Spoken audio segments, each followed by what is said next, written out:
Hi guys, my name is Danielle Duboc Whiteman. I'm very proud and grateful to be part of the TCT Parent Club. And if you're here looking for advice, parenting tips, parenting hacks, you're in the right place. So I'm a working mom and I wanted to share tips for all working moms because I know that during this pandemic, all my admiration to working moms. I have two kids.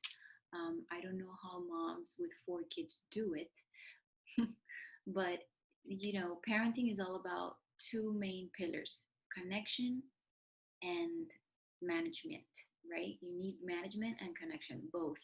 um, and they kind of like have to intertwine.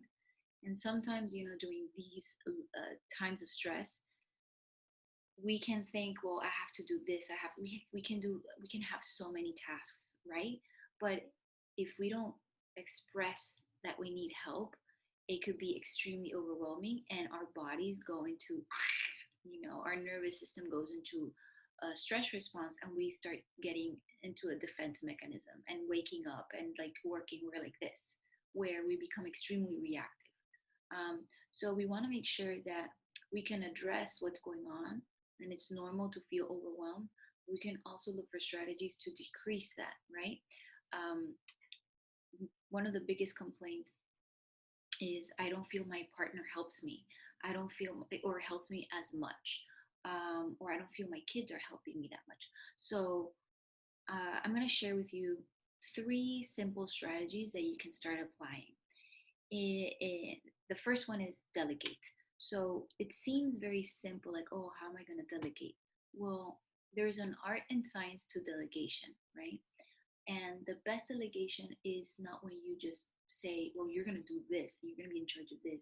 Is when you present it and you let other people choose what their role is going to be. So, for example, uh, the best way to do it is around food, because food brings people together, it brings healing, it brings humor. So bring your favorite food, plan it at nighttime. um, it could be a family Friday night, right? You bring pizza, your favorite pizza, and you could all sit down and you can say, okay, um, I wanted to thank you for all being here and for your contributions, but this is a household and we want to make this work through teamwork. So I wanted to ask you, what are the things that you think that are important to sustain this micro community, this little house? What do you think it is, and then let them start saying what is needed. Cooking, cleaning, what type of cleaning, the bathroom, this, that. Make a list, right?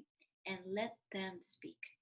And then right there, it's a great moment to praise whatever someone has been doing. It could be minimal, or it could be something, you know, meaningful, but you have to say, thank you for doing that, because you're going to make them feel validated and you're going to get them involved in the project.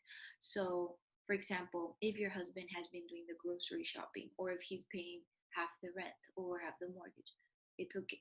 Mortgage is part of sustaining that. So you want to make sure that you can, say, we want to thank you for um, doing this, because without this, we wouldn't be able to blah, blah, blah. So if your son has been, sometimes cleans the dishes, sometimes he doesn't, but you can say, I want to thank you and I appreciate when you clean the dishes, because it makes us feel blah, blah, blah. And then say, what do you want to take? What roles do you want to take? What do you want to contribute? And then let them say, well, I can do laundry, okay, who's gonna fold the clothes? And then they start taking. But at the point is that everyone starts taking equal charge, and it's like the pizza, right? Pizza is made of equal parts, and they all create a whole. It's the same with family. But these conversations are so simple, yet sometimes we don't have them because we rather stay quiet, we rather hide. We think, oh, they're not capable of doing it, they don't even know how to do it. But expressing this is extremely important. Delegation also is crucial to creating self esteem. People think that the way we raise self esteem or increase self esteem in kids is by saying beautiful things to them. And in reality, science shows that it's really not saying how smart, oh, how smart you are, how beautiful you are. It's actually um, giving them responsibilities, micro responsibilities, and like encouraging them. to stay on task. So praising effort is so much better than praising intelligence. So if a kid is frustrated with a math problem, it's okay that you're frustrated. It's okay, but you know what? You don't give up. It's okay. And then when he finally gets the answer, you can praise him and say, wow, that was awesome. You never give up. Because at the end of the day, the brain is a muscle and it grows with adversity. So taking the kids through responsibility, facing adversity, at their own level, of course, that will increase confidence and self esteem. So, this is great. Also, with the delegation, you can create a schedule where you have a structure, right, with times, but there are big windows where you can have flexibility, where if something didn't, you know, is not happening at a certain time, it's okay. You have enough flexibility. So, that's the first parenting hack, delegation. And then the second one is extremely important. I this is this is amazing. Rituals are amazing, and it makes your family unique. It creates beautiful memories. It creates stories. So for here in my household, every Friday we have pizza night and board games. That's non-negotiable. We do it every night. You can choose whatever ritual you want to create. For us, it's also we go to walk in the afternoon. I take a break from work, close my computer. We all go to walk. Why? We need the air. We need to increase dopamine. We need to increase serotonin in our brains. So we need the movement.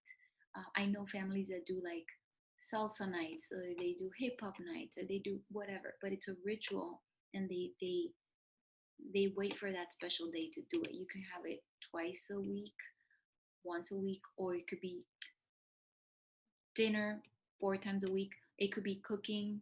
It's cooking a special meal one time, but it has to be a ritual where it's something celebrated and it's only something unique that you all share. Okay. And ritual creates attachment. Attachment sometimes is more powerful than saying I love you, because rituals and memories stay here and we can feel them, right? So it's a powerful way to bond with your kids. And then the third one is purpose. Purpose. People say stay grateful. Gratefulness is great, but purpose is going to another level when you're like, you know that you're living. Um, sorry. Okay, when you know that you're living um, a life where you have a purpose as a parent, right? And then you also, your family has a purpose, and your kids know what their purpose in life is. So, one of the best ways to do this is to showcase or to show them people that are in need, families that don't have anything to eat, families that are struggling right now. Once they see that, you can ask them, how do you think, do you want to contribute? How can you contribute? Do you want to do something? Do you want to donate something? And most of the time they will say, well, why don't we do like why can't we provide them with groceries or whatever? And that's an initiative that kid is taking, so it should be, that's encouraging, right? So, oh, that's a great idea. And then he can help you do, whatever initiative that he thinks is useful.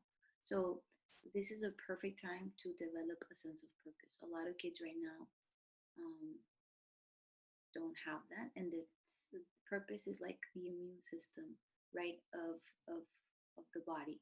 When moments of adversity, we need to know that we have a purpose in life, and there's science that backs that people that feel that they have a purpose in life have better health, um, better, more self-esteem, more confidence, are connected to others.